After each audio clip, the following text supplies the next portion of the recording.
तो संविधान बदलना, इसके आने वाली 1000 नस्लें भी आ जाएंगी ना, तो संविधान बदलने वाला नहीं है। इसलिए नहीं है कि इस देश में सबसे ज़्यादा बाबा साहब के बच्चे रहते हैं। मैंडेट मिल गया, सीट पर बैठ गए तो जैसा मर्जी वैसा बोल दोगे। इसके चेहरे का भूगोल बदल दिया जाएगा। जो इंसान ये बोला है कि संविधान बदल जाएगा, उसके चेहरे की भूगोल बदल दिया जाएगा और 1000 नस्लें लंगड़ी या लुल्ली पैदा होंगी उसकी। अभी वो समझ नहीं रहा है कि क्या बोल रहे हैं और इसका इम्पैक्ट क्या पड़ेगा, रिएक्शन क्या होगा। इनकी औकात है संविधान बदल देने की।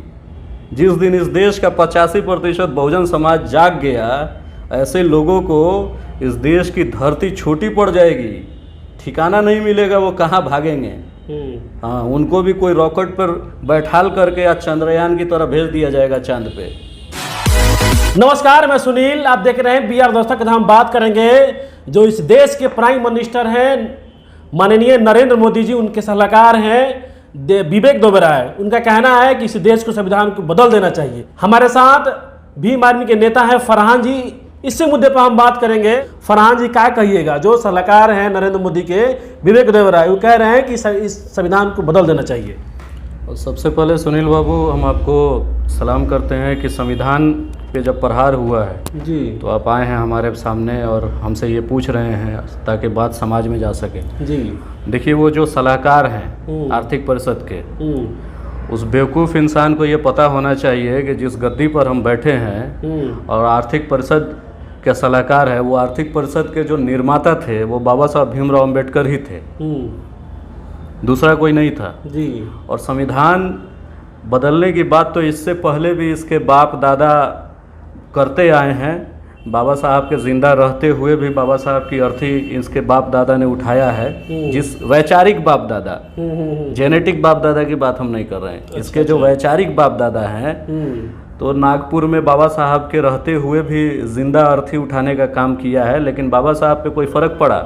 नहीं पड़ा। हाँ, नहीं पड़ा। जो जीवित में जो शक्ति थी बाबा साहब के पास, उससे 1000 गुना शक्ति मरने के बाद उनके अस्तित्व में आ गई, उनके वजूद में आ गई। तो संविधान बदलना, इसके आने वाली 1000 नस्लें भी आ जाएंगी ना, तो संविधान बदलने वाला नहीं है। इसलिए नहीं है कि इस देश में सबसे ज़्यादा बाबा साहब के बच्चे रहते हैं जो सोए हुए हैं। अभी तो सिर्फ 5% जगे हुए हैं। जिस दिन 25% भी जाग गए ना, ये देश की धरती ऐसे लोगों को छोटी पड़ जाएगी भागने के लिए। अच्छा, ऐसा बार बार सवाल क्यों आता है कि संविधान को बदल चाहिए? आखिर दिक्कत क्या संविधान से? दिक्कत कुछ नहीं है। एक दलित समाज का बेटा लिखा हुआ है संविधान। अच्छा, इसीलिए दिक्कत है? हाँ, एक गरीब का बेटा लिखा हुआ है पढ़ करके, जिसको स्कूल से निकाला जाता था, जो स्कूल के बाहर बैठ करके पढ़ा, जिसको स्कूल के पिछली बेंच पर भी सीट नहीं मिलती थी बैठने के लिए, वैसा बच्चा कैलिफोर्निया जाकर पढ़ा, लंदन इंग्लैंड में जा कर के पढ़ा, जर्मनी में जा कर के पढ़ा और पढ़ करके आया तो इस देश का संविधान लिख दिया एक दलित समाज का बच्चा। बस दिक्कत यही है। यही संविधान अगर किसी ऊंची जाति के लोगों ने लिखा होता तो वो समझ जाइए कि वो सरकारी सिलेबस होता है, गवर्नमेंट सिलेबस होता है इस देश का। अच्छा। लेकिन इस देश का दुर्भाग्य है कि इतना उच्च क्वालिटी का संविधान लिखने के बावजूद भी इस देश की शिक्षण संस्था में उसको पढ़ाने का अधिकार नहीं है, पढ़ने का अधिकार नहीं है। अच्छा, क्यों? क्योंकि उस संविधान को एक दलित समाज के बच्चे ने लिखा है, बाबा साहब। अच्छा, जो दोहराए है भी कह रहे हैं, कहा कि जो 1950 में जो संविधान मिला था, हमको जैसा संविधान चाहिए देश को, वैसा संविधान इस देश को नहीं मिला। तो कैसा चाहिए संविधान? मनुस्मृति के आधार पे? आखिर वो फ्रेम उनको रखना चाहिए ना सामने कि हमको ऐसा संविधान चाहिए। सारे लोग जान रहे हैं कि कैसा संविधान चाहिए। अगर औकात है, डेमोक्रेटिक कंट्री है, ये औकात है, तो वोटिंग करा लो कि संविधान बदलना चाहिए कि नहीं बदलना चाहिए। औकात का पता चल जाएगा। मैंडेट मिल गया, सीट पर बैठ गए तो जैसा मर्जी वैसा बोल दोगे। हाँ, तो उसके चेहरे का भूगोल बदल दिया जाएगा। जो इंसान ये बोला है कि संविधान बदल जाएगा, उसके चेहरे की भूगोल बदल दिया जाएगा और 1000 नस्लें लंगड़ी या लुल्ली पैदा होंगी उसकी। अभी वो समझ नहीं रहा है कि क्या बोल रहे हैं और इसका इम्पैक्ट क्या पड़ेगा, रिएक्शन क्या होगा। सब लोग कह रहे हैं कि नए दौर में नया संविधान जरूरी है। हाँ? नए दौर में नया संविधान जरूरी है। कैसा नया दौर? बड़ी मॉडर्न युग चल रहा है इसी में। कैसा मॉडर्न युग? आज भी इस देश में दलित समाज और मुस्लिम समाज पे शोषण हो रहा है, जो पहले होता था। आज भी उनको पढ़ने का अधिकार नहीं है, आज भी उनको जॉब करने का बढ़िया अधिकार नहीं है, आज भी जाति के नाम पर शोषण हो रहा है। कैसा नया दौर? कहाँ का नया दौर? उसका नया दौर है। इस देश के मूल निवासियों का नया दौर कहाँ है?